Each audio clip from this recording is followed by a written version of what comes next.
Sebentar kami akan dengarkan firman-Mu. Urapi Tuhan, persiapkan hati kami supaya firman-Mu membuat hidup kami bertumbuh di dalam iman, pengharapan, dan kasih pada Tuhan. Bapa di sorga, berkaryalah Roh-Mu. Tanpa Roh-Mu kami tidak akan mengalami pertumbuhan rohani di tempat ini, tapi kami percaya Roh-Mu bekerja. Haleluya. Kerinduan hati kami, kerinduan hati hamba-Mu, supaya semua kami umat-Mu bertumbuh dengan benar, bertumbuh dengan baik, sampai pada saat akhirnya Kristus datang, kami didapati tidak bercacat celah. Terpuji nama Tuhan, kami sambut firman-Mu. Urapi dan kuatkan hamba-Mu untuk sampaikan firman dalam nama Yesus. Demikian juga pemberitaan firman dimanapun berada hari ini, Tuhan mengurapi, sehingga semua orang yang mendengar firman Allah hari ini diberkati dalam nama Yesus. Haleluya, amin. Silakan duduk. Shalom saudaraku. Gimana kabar? Baik. Tuhan kita hebat ya. Kita buka Alkitab kita langsung dari kitab 1 Tesalonika 4. 1 Tesalonika 4 ayat 3 sampai dengan 7. Judul firman hari ini, mengalami pertumbuhan rohani dalam situasi yang sulit. Karena itulah yang terjadi di Tesalonika. Mereka mengalami pertumbuhan rohani yang sangat bagus, walaupun jemaat-jemaat di Tesalonika itu mengalami kesulitan, mengalami masalah serius, tetapi iman mereka bertumbuh. Saudara-saudaraku, coba kita baca dari ayat 1 bagian pertama, ayat 1 Tesalonika 4 ayat 3 sampai 7 secara berganti-ganti. Saya mulai. Karena inilah kehendak Allah, pengudusanmu, yaitu supaya kamu menjauhi percabulan,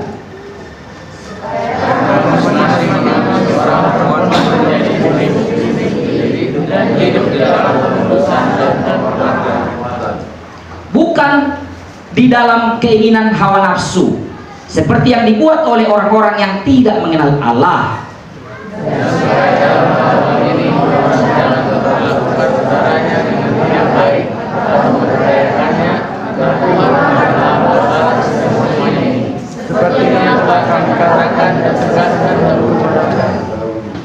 Allah memanggil kita bukan untuk melakukan apa yang cemar, melainkan apa yang kudus.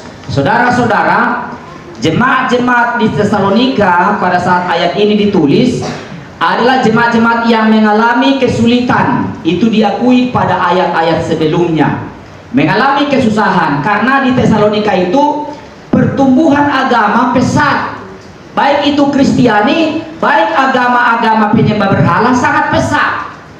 Oleh karena pesatnya penyembahan agama-agama berhala, maka mereka tentu menjadi orang yang istilah sekarang itu garis-garis keras. Maka mereka seringkali karena garis keras mereka di bidang agama mereka, maka timbullah penganiayaan, pengejekan, penghinaan kepada orang-orang Kristiani. Tetapi di situasi yang sulit seperti ini, jemaat di Tesalonika itu terkenal iman mereka. Muncul iman mereka semakin hari semakin tulen, semakin hari semakin tulen. Terkenal iman mereka sampai kemana-mana. Ketaatan mereka, kesetiaan mereka, kasih mereka, kesungguh-sungguhan mereka semakin melejit tinggi. Jadi memang mereka, kenapa mereka semakin bertumbuh? Karena mereka mengharapkan kedatangan Tuhan yang semakin hari semakin mungkin dekat. Saudaraku yang dikasihi Tuhan, kepada kita lah ayat-ayat ini hari ini, kita pun diharapkan supaya kita bertumbuh. Pada waktu tulisan ini ditulis, saudaraku, yaitu pada tahun 51. Begitulah keadaan di Tesalonika itu. Kekristenan maju, berkembang, agama penyembah berhala pun berkembang maju dengan pesat. Sama seperti di Indonesia. Indonesia kan sekarang sama-sama maju, ya. Sama-sama maju, kekristenan pun maju. Makin banyak orang yang bertobat, makin banyak orang yang sungguh-sungguh sama Tuhan, makin banyak orang meninggalkan dunia, bahkan pengusaha-pengusaha tinggalkan usahanya, mau full melayani Tuhan. Tapi di sisi lain, agama sebelah pun makin hebat penyembahan kepada Tuhan mereka. Jadi muncullah garis-garis keras, ya. Saudaraku, Iman mereka luar biasa, tak terbendung oleh situasi yang sulit. Iman mereka tak terbendung. Tetapi dalam situasi seperti ini, Paulus memberi pesan-pesan penting. Yang pertama itu yang kita baca tadi, kembali ke ayat 3 itu. Kembali ke ayat 3. Karena inilah kehendak Allah, apa itu? Pengudusanmu, yaitu supaya kamu menjauhi percabulan. 4. Supaya kamu masing-masing mengambil seorang perempuan menjadi istrinya sendiri dan hidup dalam pengudusan dan penghormatan. Saudaraku, di dalam kitab Perjanjian Lama tidak pernah ada pengajaran ini. Gak pernah. Gak berani imam mengajarkan ini, karena imam pun 2 istrinya, 3 istrinya. Pada mungkin berani mereka, hei, 1 bini ya. Mereka juga 2 istrinya, 3 istrinya. Raja pun banyak istrinya. Salomo berapa istrinya? Macam mana lah punya bini 1000 lah Tuhan. 1 aja pun gak terurus. Iya kan? 1 aja pun gak terurus. Kadang dia ada yang kurus, ada yang kegemukan, gak terurus. Apalagi 1000. Daud berapa istrinya? Banyak, kurang lebih 10 orang istrinya Daud. Musa berapa istrinya? Musa pun tak kalah. Dia punya sudah punya bini, menikah lagi dia, karena dilihatnya seorang gadis yang negro, yang ya rambutnya seperti Indomie, hitam tapi manis. Musa nggak tahan, dia baikan dulu sebentar tugas-tugas karena hatinya nggak bisa tidur kalau nggak jadi sama gadis negro ini. Pembantu rumah tangga pulanya. Allah, bagaimana pikiran Musa? Tapi itulah, mana berani Musa berkata, hei 1 bini, nggak berani dia pun 2. Nah, Nabi juga begitu. Tetapi di Perjanjian Lama lihat, di Perjanjian Baru lihat, pengajaran ini muncul. Kita harus konsen. Jadi perbedaan tekanan pengurusan di Perjanjian Lama dengan tekanan dari pengurusan di Perjanjian Baru beda. Di Perjanjian Baru secara komplek dikoreksi semua, hati, pikiran, perkataan, kegiatan, semua dikoreksi. Di Perjanjian Lama masih ada yang belum tersentuh pengudusan. Dan di sini Rasul Paulus berkata, Rasul Paulus sendiri pun gak menikah. Makanya itu yang dicontoh oleh sahabat-sahabat kita yang beragama Katolik. Pastor mereka gak menikah, walaupun datang air minumnya yang cantik, gak bisa. Tahan selera sampai mati.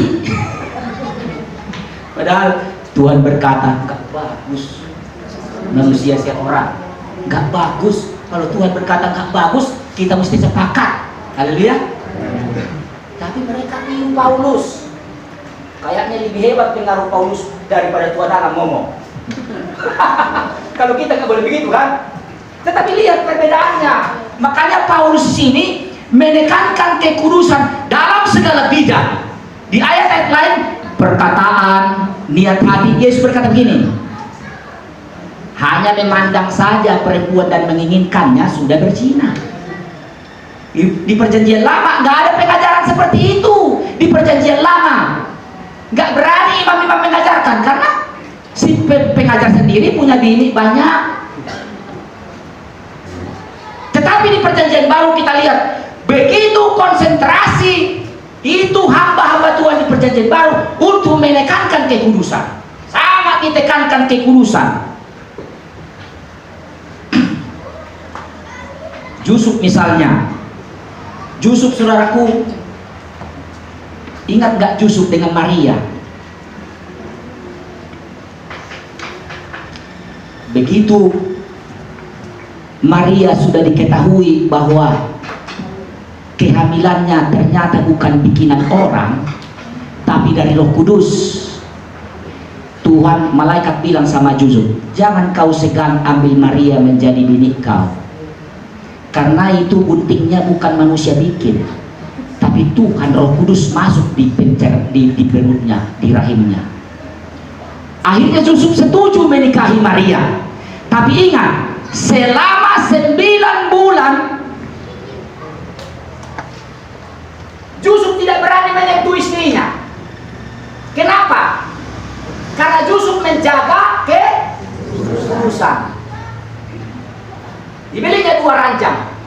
Di sini ranjang Yusuf, di sana ranjang Maria. Kalau Maria berkata, "Papi, aku lupa deh ambil anduk. Coba kasih anduk aku dulu." Maria minta tolong dari kamar mandi. Yusuf kasih anduk.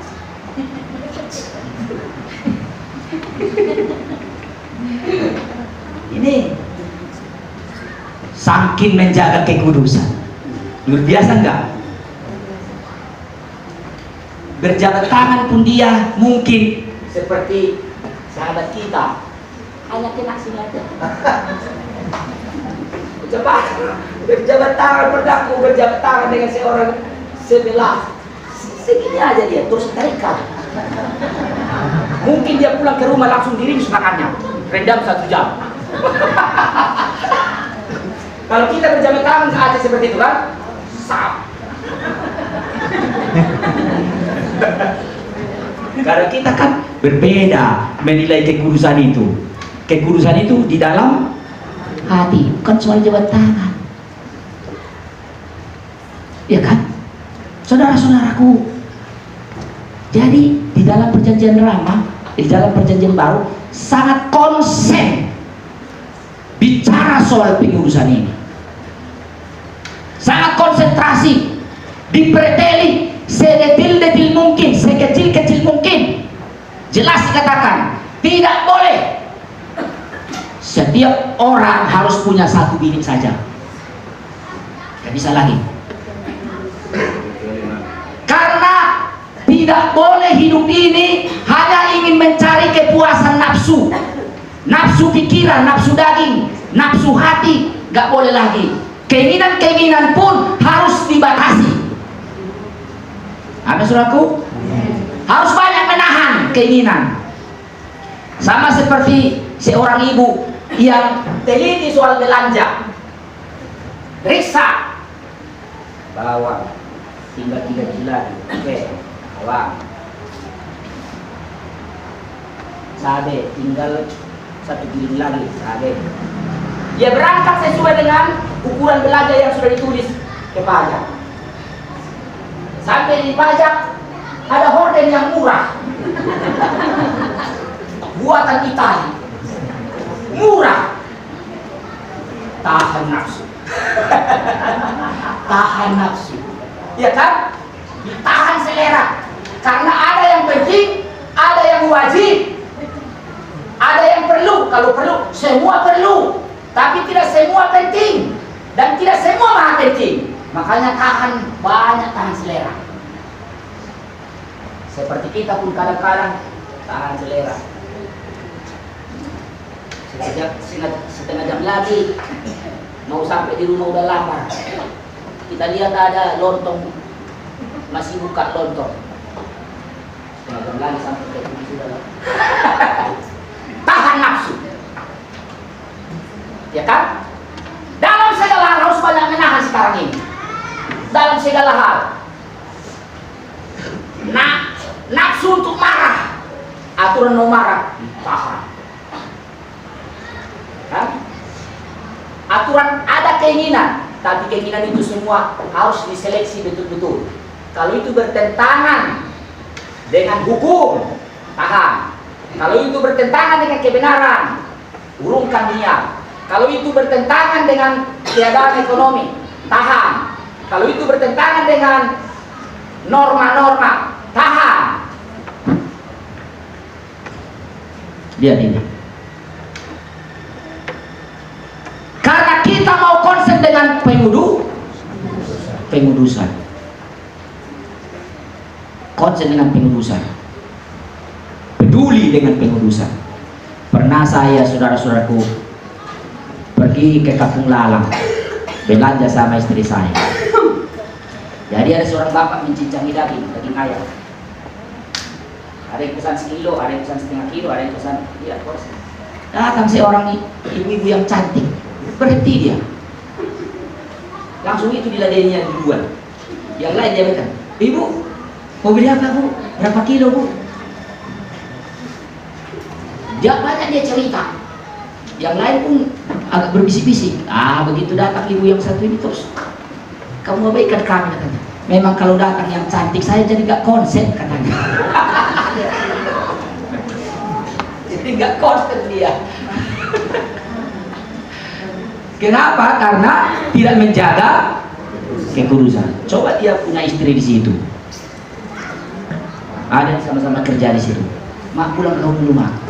Pasti suruhnya pulang istrinya duluan. Supaya jangan terganggu dia memandang sana sini. Ada lagi pakai kacamata hitam. Sudah tidak ketahuan dia melihat siapapun. Dia perhatikan anak gadis, anak muda. Ke situ aja matanya. Siapa yang tahu? Hanya dia yang tahu. Aduh, pemuda ini cantik kali, pemuda ini maunya tetangga aku lain pikirnya. Supaya sering-sering ke sana meminjam, pinjam ukuran, pinjam tapi, pinjam sepeda lagi, supaya sering-sering ke sana, pinjam sapu, pinjam apa.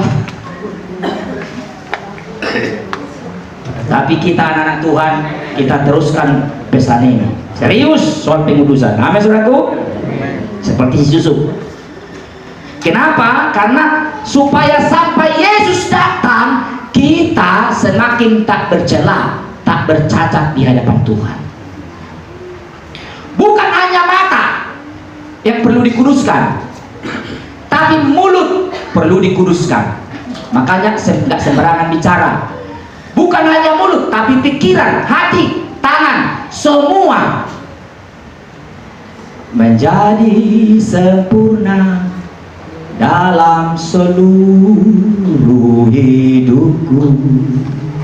Ada orang cuma di luar sempurna, di luar kudus. Kalau jalan dia memang tulus, lurus ke depan, nggak nengok kiri kanan.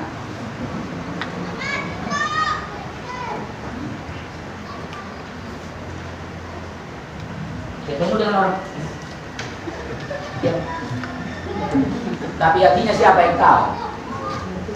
Siapa yang tahu hatinya? Karena Alkitab berkata hati itu licik. Hati itu licik, lebih licik daripada segala-galanya. Itu makanya kita perlu menjaga, jaga hati dengan seluruh kewaspadaan. Karena di sini kunci kehidupan. Kunci dunia ada di dalam hatimu yang merah. Tahu aku lagu itu sepotong. Waktu kecil saya dulu pernah saya dengar itu dilakukan oleh tukang koyok. Ingat lagu itu sepotong saja yang penting sama aku. Kunci dunia ada di dalam hatimu yang merah. Jaga hati dengan segala kewaspadaan. Jaga mata, jaga pikiran. Termasuk jarak. Ada orang saudaraku, maaf, berdiri dulu kau anak muda, berdiri dulu kau. Ada seorang bapak-bapak ngomong sama ibu-ibu dekat begini, menurut saya itu nggak pas. Betul nggak? Ibu-ibu ini istri orang, ini laki-laki. Gimana kalau itu? Nggak pas, harus ada jauh. Begitu dia aturan mainnya. Begitu aturan mainnya. Tapi ada orang nggak menjaga kekudusan, bisa dia tepuk-tepuk bau istri orang. Gimana kabar bu? Kalau saya nggak cocok, nggak cocok.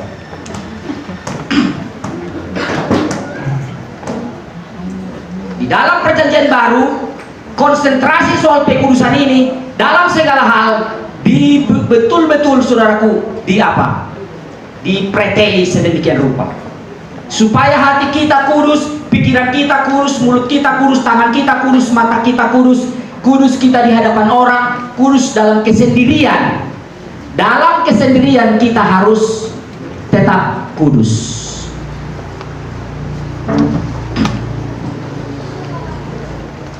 Itu namanya pertumbuhan rohani yang benar. Yang kedua, kita ke ayat 13 sampai dengan 17. Ayat 13 sampai 17. Selanjutnya, kami tidak mau, saudara-saudara, bahwa kamu tidak mengetahui tentang mereka yang meninggal, supaya kamu jangan berduka cita seperti orang-orang lain yang tidak mempunyai pengharapan. Saudara, Ini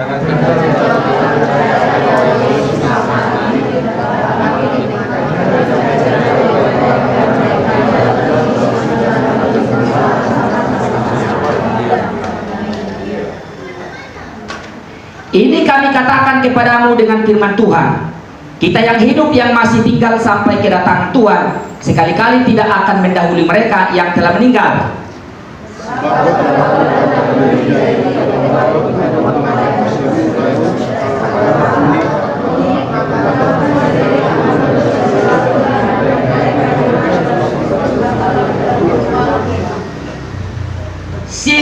Sesudah itu kita yang hidup yang masih tinggal akan diangkat bersama-sama dengan mereka dalam awan menyongsong Tuhan di angkasa.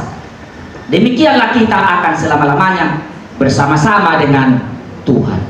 Ini bagian yang kedua, bahwa jemaat di Tesalonika itu mereka mempersiapkan diri untuk menyongsong kedatangan Tuhan kedua kali, karena sudah diungkapkan oleh Rasul Paulus, tidak lama lagi dia akan datang. Jangan takut soal mereka yang meninggal, karena kita semua akan dikumpulkan Tuhan. Jangan seperti orang yang tidak punya pengharapan. Kita akan dikumpulkan Tuhan di hadapannya, dan tidak akan mendahului kita. Duluan mereka yang meninggal itu bangkit. Sesudah mereka bangkit, baru kita diangkat Tuhan. Maka kita akan bersama-sama dengan Tuhan di angkasa. Saudaraku, dengar baik-baik. Peristiwa besar akan ada di depan kita. Kapan terjadi saya tidak tahu, tapi Alkitab berkata tidak lama lagi. Dunia sudah menunjukkan bukti-bukti bahwa kedatangan Tuhan semakin dekat. Dalam semua tanda-tanda yang dicatat dalam Alkitab, semua tanda-tanda itu sudah terlihat, kecuali satu yang belum terlihat. Apa itu? Bangunan bait Allah di Yerusalem belum bisa berdiri sampai hari ini. Bahan-bahannya semua sudah cukup, tapi tanah lokasi tempat mau berdiri bait Allah di situ ada. Hanya itu, bahan-bahannya sudah tersedia. Israel itu, Yahudi itu impian mereka terbesar. Karena kalau bait Allah itu berdiri, maka kerajaan Israel itu menurut mereka akan dipulihkan. Itu impian mereka sepanjang masa. Tapi kalau mereka gusur, perang dunia ketiga terjadi. Bagaimana caranya menyingkirkan itu? Apakah bersebelahan dengan dia? Sama lokasinya, sama, mereka punya semua. Sebelah yang punya semua lokasi itu, karena satu hamparan. Bagaimana caranya? Ini senantiasa menjadi pikiran mereka. Bagaimana caranya? Ada yang bilang mereka akan ciptakan gempa. Mereka akan ciptakan gempa buatan. Mereka sanggup melakukan itu. Setelah runtuh, baru nggak dikasih izin membangun lagi, baru mereka ambil alih. Ada lagi yang bilang itu nanti akan dibongkar dasar daripada bait Allah itu, menunjukkan kepada dunia ini bukti bahwa kami mempunyai, karena ini fondasi kami ada di bawah. Dan banyak yang sedang dibicarakan oleh banyak orang sekarang. Kapan itu terjadi? Kalau Tuhan mau genapi rencananya, semua mudah. Betul ya? Kalau Tuhan mau genapi rencananya, itu semua mudah. Karena itu kita sekarang, peristiwa yang ada di depan kita sedang menanti sekarang kedatangan Tuhan kedua kali. Tetapi jangan lupa, kalau Yesus semakin dekat datang hari datangnya, dunia akan semakin bergejolak. Kalau kedatangan Yesus semakin dekat, dunia pasti semakin bergejolak. Karena Yesus kasih perumpamaan, sama seperti seorang ibu yang mau melahirkan. Makin dekat harinya, makin banyak kesusahannya. Pinggangnya makin sakit, makin sakit, makin sakit, makin sakit, karena berkontraksi dia bayi di dalam. Makin sakit, ketika makin sakit itu tandanya bahwa kelahiran makin segera. Begitu juga Yesus menggambarkan kalau kedatangan Tuhan semakin dekat, maka dunia akan semakin bergejolak, semakin bergejolak. Kita berdoa, sudah beberapa lama kita berdoa supaya Rusia dan Ukraina itu cepat berdamai. Kalau tidak mereka berdamai, dunia akan terseret dengan perang dunia ketiga. Masing-masing sudah membuat nuklirnya menghadap. Amerika sudah dihadapkan nuklirnya, sudah dipersiapkan. Rusia juga sudah dipersiapkan nuklirnya. Kalau nggak bisa diatasi lagi persoalan ini yang jalan terakhir. Itu menurut pembicaraan mereka. Sekarang dunia terbagi. Ada yang pro Ukraina, ada yang pro Rusia. Perang terus-menerus terjadi. Kita berdoa supaya ini tidak memicu, supaya masih ada kesempatan sedikit lagi untuk kita membenahi diri kita. Amin, saudaraku. Tetapi ingat, makin Yesus makin dekat datang, makin dunia bergejolak. Berarti kita perlu mempersiapkan diri untuk menerima semua yang datang itu. Persiapkan diri saudara. Pengharapan akan kedatangan Tuhan bagi orang-orang Tesalonika memacu semangat mereka untuk semakin mempersiapkan diri. Timbul sukacita besar. Semakin timbul sukacita besar dan pengharapan besar karena kedatangan Tuhan semakin dekat. Demikian juga kita. Mari kita semakin bersemangat, semakin persiapkan diri saudara. Kerja sesibuk-sibuknya, tapi pikiran hati kita tertuju pada Tuhan. Amin. Siang malam ku ingat Tuhan, sebab Dia mengasihiku. Dalam hidupku ada Tuhan. Apa lagi?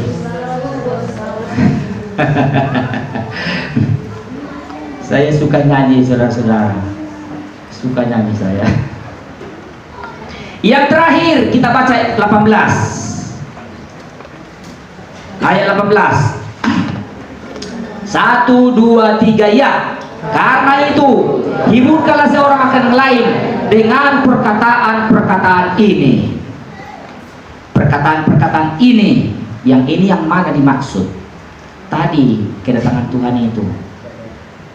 Hiburkan orang lain dengan perkataan-perkataan ini. Sudahlah, terhiburlah, gak lama lagi Yesus datang. Udah, tenang aja. Siapkan dirimu, bersemangat aja karena Tuhan segera akan datang. Oh iya ya. Ya udah. Ada yang susah, semangatlah. Udah jam ini, Yesus mau datang. Gak usah pikirin dunia ini. Tenang aja. Semangati orang-orang lain dengan perkataan-perkataan ini. Kita perlu memiliki sifat, kebiasaan semangati orang lain. Amin. Kita harus punya kepedulian pada orang lain. Jangan tidak peduli pada orang lain. Jangan tidak peduli. Perlu peduli. Alkitab menyuruh kita untuk peduli. Tukang besi harus tajamkan tukang besi. Gembala sama-sama menyamati gembala di padang gurun. Mereka sama-sama miskin. Mereka sama-sama nggak punya harapan. Mereka terbuang. Mereka cuma dapat makan minum itu seumur hidupnya. Tapi menyemangati, lau hita bo. Arong susu menjauh hita. Adong nina tubuh di Jerusalem. Kesipalua, lau hita. Nah, saya ada perdokon. Yang satu bilang, aku jadi gak semangat. Hidup ini kan gak ada pengharapan lagi. Gini-gini aja. Apapun kita lakukan yang di sini kita tertahan sampai kita mati. Ya udahlah, jangan begitu. Walaupun di dunia ini kita miskin, tak punya harapan. Rumahku ada di dalam surga. Disemangati. Ibrani 10:25 coba kita baca dulu. Ibrani 10:25. Semangati orang lain, jangan lemahkan orang lain. Semangati orang lain, madah. Jangan begitu. Itu orang-orang yang barisan-barisan apa itu kecewa. Madah. Saya pun memang inilah. Jangan bahasa itu. Semangati orang lain. Mana tadi? Oh. Janganlah kita menjauhkan diri dari pertemuan-pertemuan ibadah kita. Amin. Amin. Seperti dibiasakan oleh beberapa orang. Tetapi marilah kita saling menasihati. Dan semakin giat melakukannya menjelang hari Tuhan yang mendekat. Mari kita semakin giat menasihati orang, menyemangati orang, menguatkan orang lain. Kita lihat orang sudah letoy begini. Apa kabar? Ya, gini-gini aja. Dah, gimana kabar? Oh, inilah. Mana lagi mau dibilang? Ajak makan bakso. Minta jodoh. Ayo dulu kita jalan-jalan. Semangati orang lain. Haleluya. Kita perlu menyemangati orang lain. Beri semangat pada orang-orang, bangkitkan orang lain, semakin giat melakukannya. Jangan tidak peduli. Pernah saya ceritakan, saudaraku, ada seorang anak gadis, udah sangat stres hidupnya, udah stres. Ditulislah dari jarak rumahnya ke sungai 100 meter. Ditulislah sebuah kertas, kalau ada orang senyum pada saya nanti di jalan waktu saya menuju ke sungai itu mau bunuh diri, tidak jadi bunuh diri. Ditulislah, kalau ada orang yang senyum pada saya sampai di sungai yang sana, saya tidak jadi bunuh diri. Taruh surat itu. Dia mulai jalan. Jalan dia sampai sini. Menuju sungai ini mau bunuh diri. Banyak orang berpapasan kepadanya, tapi masing-masing hanya memperhatikan dirinya sendiri. Sampai di pinggir sungai ternyata memang nggak ada yang berhasil senyum sama dia. Lalu dia kejebur mati. Setelah mayatnya ditemukan, dibacalah surat itu. Ini wasiat. Aku mau pergi bunuh diri. Tapi kalau ada orang yang senyum pada saya di jalan, itu tandanya saya tidak boleh bunuh diri. Orang yang pernah jumpa sama dia, gara-gara aku yang mati dia kenapa? Walaupun pura-pura mau kemana dia? Walaupun pura-pura kenapa? Saya yang menyebabkan dia mati. Yang lain berpikir begitu. Biasanya saya ngomong, tapi kali ini saya tidak ngomong. Semua menyesal. Jangan tidak peduli, amin saudaraku. Lihat orang punya wajah. Kerut berapa wajahnya, kalau nggak berkerut ya senyum juga. Tapi kalau berkerut ya sama dia, siapa tahu ada masalah, ya kan? Sama dia, kuatkan dia, doakan dia, semangati dia. Karena kita diajarkan dalam Alkitab peduli. Karena Tuhan kita maha peduli. Allah mengerti, Allah peduli segala persoalan yang kita hadapi, tak akan pernah dibiarkannya ku bergumul sendiri, sebab Allah mengerti. Allah kita peduli. Kalau Allah kita maha peduli, kita pun harus punya sifat yang sangat peduli. Yesus Kristus itu luar biasa peduli. Dia peduli pada saudara. Datang orang beribu-ribu sore-sore, udah 3 hari mengikut dia. Murid-murid berkata, guru, udah selesai KKR-nya, suruhlah mereka pulang, supaya mereka mencari penginapan masing-masing, mencari makan. Yesus bilang, apanya kata-kata kau, suruh mereka pulang. Gak mikir kau ya, mereka itu udah 3 hari ikut kita, makanannya tidak ada. Kamu harus kasih mereka makan baru suruh pulang. Cemberut murid-murid. Apalagi si Judas, marpeor-peor lah dia. Oh, kemana aku mencari makan untuk orang ini? Guru, kayaknya nggak mungkin deh. Oh, dari mana kita cari makan untuk orang sebanyak ini? Ada nggak di antara kalian semua ini orang-orang itu yang ada roti, walaupun sebiji? Cari. Ditanya-tanyain, ada roti? Gak ada, udah 2 hari habis. Kau ada roti? Gak ada. Kau ada? Cuma bonbon. Kalau bonbon nggak bisa, karena bukan bonbon yang diperbanyak gitu kan. Oh, bonbon aja, oh nggak bisa. Ada roti? Ada om, ini ada roti. Anak-anak kan ada yang malas makan, dibontotin jadi nggak dimakan bontoknya. 5 roti itu masih utuh, ada 2 ikan. Ya sudah, pinjamlah deh. Oh, senang kali anak-anak itu. Dia kan malas makan mungkin. Inilah guru. Oh sudah, suruh mereka duduk 50 sekelompok. Disuruh duduk. Sudah, potong ikannya.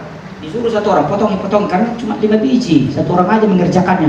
Makin dipotong makin banyak, makin dipotong makin rame-rame datang. Makin banyak mereka memotong, makin banyak. Tuhan kita peduli. Haleluya. Dia sedang berdoa di atas bukit. Dia membayangkan ada murid-muridnya di danau itu sedang kesulitan karena ombak. Dirasakan tiupan keras. Dia amin doa itu. Dia pergi jalan. bermil-mil hatta menjumpai muridnya karena dia peduli. Mertua Petrus demam. Yesus berkata, kita harus ada kunjungan ke rumah Petrus. Petrus berpikir, wah, mendadak ke rumah saya, ada apa? Tapi dia lupa mertuanya demam. Demam sedikit aja pun Yesus datang. Iya kan? Demam sedikit aja Yesus datang. Apalagi demam tinggi. Yesus datang, saudaraku, dia peduli. Jadi kalau Tuhan kita peduli, kita pun harus belajar peduli. Pedulikan dunia ini. Tanda kepedulian kita, doakan banyak orang.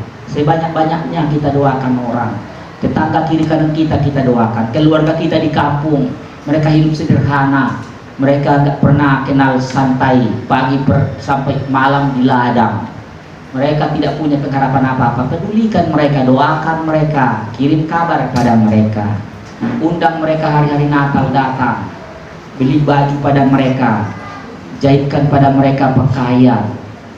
Kita peduli pada mereka, peduli sama siapapun, nasihati, kuatkan, semangati, jangan biarkan seseorang berjalan sendiri. Amin, saudaraku. Kita pun satu jemaat harus saling peduli. Kita harus menjadi keluarga. Memang kita adalah keluarga. Masalahmu adalah masalahku, masalahku adalah masalahmu, masalahmu adalah masalah temanmu. Seperti bapak dengan anak, masalah bapak kan masalah anak, masalah anak masalah bapak juga. Begitulah kita satu keluarga. Masalah satu orang adalah masalah kita. Kalau kita praktekkan hidup seperti ini, gereja kita akan diberkati Tuhan. Amen. Gak ada perpecahan. Seperti keluarga bertengkar pagi suami istri, ya menjelang siang udah aman. Betul nggak? Begitu kan keluarga? Cekcok mereka pagi-pagi gara-gara sesuatu. Tapi apakah berlanjut sampai sore? Enggak. Mereka cekcok sebentar, sebentar, begitu dia. Sudah, aku nggak suka. Cara kau nggak suka aku. Tapi nanti dah, Pak, udah itu.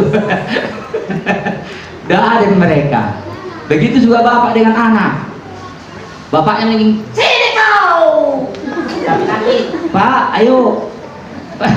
Bersama-sama mereka. Itu keluarga, kita pun harus jadi keluarga. Haleluya. Memang kita adalah keluarga. Jadi masalah kita adalah masalah teman, masalah teman adalah masalah kita. Sehingga kita akan saling menguatkan. Kalau salah bapaknya, apakah anaknya melindungi? Dilindungilah. Dilindungilah. Bapaknya tadi menabrak kambing orang mati di jalanan. Datang orang mencari-cari. Dek, ada tadi di sini lewat mobil. Udah tahu anaknya ini bapaknya menggilas. Oh, gak ada. Kenapa? Karena anaknya mau melindungi bapaknya, lindung. Gak ada di sini mobil tadi lewat. Mobil kami di sini seharian nggak keluar. Mana mungkin? Oh, bapakku tadi yang menggilas. Mana mungkin anak mengadukan bapaknya? Iya kan? Malah udah betul-betul pun mencuri mamanya. Suaminya berkata, oh, saya tidak pernah istriku mencuri. Biar kau tahu itu, jangan sembarangan. Oh, dibela istrinya. Iya kan? Mana mungkin nih suaminya berkata, memang istriku yang mencuri. Itu yang mencurinya itu masih ada di rumah sekarang. Mana ada? Itu bukan keluarga. Kalau keluarga saling melindungi, saling melindungi keluarga, gitu kan? Kalau Pak Salom misalnya, Pak Salom ini berbuat dosa dia, udah beberapa kali minggu dia keberas tagi lah dia, kayak si bue-bue lah dia, mana lah dia, sendiri ya. Datanglah bos menjadi perusahaan. Ini anggota bapak. Oh iya pak. Macam mana kelakuan anak bapak ini di gereja? Setianya dia beribadah? Oh setia pak. Ada yang hutang-hutang? Enggak ada. Kita kan nggak kita kasih tahu, iya kan? Karena kita mau melindungi, saling melindungi. Amin. Kakak dengan adik saling melindungi. Udah dipecahkan galas dua, nggak mengadu ini sama bapaknya. Si abang tadi kecakan galas, nggak ngadu dia. Apalagi mereka saling melindungi. Kita pun begitu. Amin. Saling melindungi, saling menjaga, saling menasihati, saling menghibur, saling menguatkan, saling mendoakan. Itulah yang diinginkan Tuhan. Saling peduli. Ya, saling peduli. Kalau bapak marah-marah, datang anaknya nangis-nangis sama mamanya. Bapak tadi digambar sama bapak. Datang mamanya. Memang begitulah bapakmu itu. Memang jahat bapakmu itu. Itu bukan melindungi. Enggak nak, karena salah yang kau. Enggak apa-apa, itu bapakmu itu baik. Itulah keluarga. Jadi mari kita saling menguatkan, saling menasehati, saling menghibur sesuai dengan Alkitab. Ingatkan mereka, kuatkan mereka, hiburkan mereka. Amin. Mari kita masuk dalam pertumbuhan rohani, mengutamakan pengudusan, mempersiapkan diri menyongsong kedatangan Tuhan datang, kemudian saling menyemangati setiap orang. Kita bernyanyi, penuhi hatiku dengan hadiratmu. Haleluya.